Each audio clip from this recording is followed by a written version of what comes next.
देशभरात 76व्या प्रजासत्ताक दिनाचा उत्साह मुंबईतील शिवाजी पार्कात मुख्यमंत्री राज्यपालांच्या उपस्थितीत राष्ट्रध्वजवंदन आणि संचलन कार्यक्रम। मुख्यमंत्री देवेंद्र फडणवीसांच्या हस्ते वर्षा निवासस्थानी ध्वजवंदन संपन्न। ठाण्यामध्ये पालकमंत्री एकनाथ शिंदेंच्या हस्ते तर पुण्याचे पालकमंत्री अजितदादांच्या उपस्थितीमध्ये ध्वजवंदन सोहळा। कर्तव्यपथावर आज चित्ररथांचं संचलन। प्रजासत्ताक दिनाच्या पार्श्वभूमीवर राजधानी दिल्लीत मोठी सुरक्षा व्यवस्था तैनात। पथसंचलनात यंदा महाराष्ट्राचा चित्ररथ नसणार। यंदाच्या प्रजासत्ताक दिनाची सुवर्ण भारत वारसा आणि विकासाची थीम। परेडमध्ये 18 लष्करी तुकड्या, 15 बँड पथकं आणि 31 चित्ररथांचा समावेश। तर यंदाचं संचलन 90 मिनिटांमध्ये पूर्ण केलं जाईल। नागपूरच्या संघ मुख्यालयात प्रजासत्ताक दिनानिमित्त ध्वजवंदन संपन्न। महानगर संघचालक राजेश लोहिया यांच्या हस्ते ध्वजवंदन।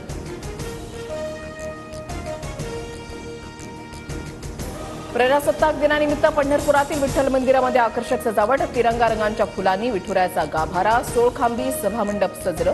विठ्ठल रुक्मिणी मातेला तिरंगी रंगाचं उपर्ण परिधान। कोस्टल रोड उद्यापासून पूर्ण क्षमतेने मुंबईकरांसाठी खुला होणार। प्रजासत्ताक दिनाच्या पार्श्वभूमीवर आज कोस्टल रोडचं मुख्यमंत्र्यांच्या हस्ते लोकार्पण। मरीन ड्राईव्ह ते वांद्रे हे अंतर केवळ 15 मिनिटात पार करता येणार।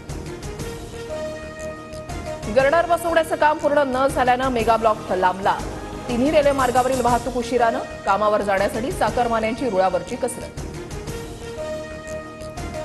उद्धव ठाकरेंच्या शिवसेनेचं मुखपत्र असणाऱ्या सामनातून आणीबाणीचं समर्थन। इंदिरा गांधींना खलनायिका ठरवणारा इमर्जन्सी चित्रपट बॉक्स ऑफिसवर कोसळला, हीच इंदिरा गांधींची ताकद। सामनाच्या रोखठोकमधून अभिनेत्री कंगना रनौतवर टीका। वाल्मिक कराडला बीड जिल्हा रुग्णालयामधून डिस्चार्ज। 2 दिवसांच्या उपचारानंतर कराडची जिल्हा कारागृहामध्ये रवानगी। बीड हत्या प्रकरणातील जनाक्रोश मोर्चात फूट पडल्याचं चित्र। मुंबईत असूनही सुरेश धस मोर्चाला अनुपस्थित। सुरेश धस जितेंद्र आव्हाडांवर नाराज। मराठा आरक्षणासाठी मनोज जरांगेंचं पुन्हा उपोषण सुरू। अंबडचे तहसीलदार विजय चव्हाण यांच्याकडून जरांगेंना उपोषण मागे घेण्याची विनंती। जरांगे ठाम। महायुतीत पालकमंत्री पदाबाबत नरहरी झिरवाळांकडूनही नाराजीचा सूर। गरीबाला गरीब जिल्ह्याचं पालकमंत्री केलं, मुंबईला गेल्यावर वरिष्ठांना जाब विचारणार, हिंगोलीचे पालकमंत्री नरहरी झिरवाळांचं वक्तव्य। शरद पवारांचे पुढील 4 दिवसांचे सर्व कार्यक्रम तब्येतीच्या कारणास्तव रद्द। शरद पवार सिल्वर ओक निवासस्थानी विश्रांती घेणार। छावा चित्रपटातील छत्रपती संभाजी महाराजांचे लेझिम गाण्यावर असणारे आक्षेपार्ह सीन हटवा। दिग्दर्शक लक्ष्मण उतेकरांना उदयनराजेंच्या सूचना। दिग्दर्शक उतेकरांकडून सीन हटवण्याची ग्वाही। अभिनेत्री ममता कुलकर्णी महामंडलेश्वर होण्यावरून वाद। ममता कुलकर्णीच्या किन्नर आखाडा दीक्षेला हिमांगी सखी यांचा विरोध। लक्ष्मीनारायण त्रिपाठींकडून मात्र ममता कुलकर्णीच्या दीक्षेचं समर्थन। केंद्र सरकारकडून पद्म पुरस्कार जाहीर। मारुती चितमपल्ली यांचा पद्मश्री पुरस्काराने सन्मान। विलास डांगरे, भैरवसिंह चौहान यांनाही पद्मश्री पुरस्कार जाहीर। माजी मुख्यमंत्री मनोहर जोशींना मरणोत्तर पद्मभूषण पुरस्कार जाहीर। प्रजासत्ताक दिनाच्या पूर्वसंध्येला पुरस्कारांची घोषणा।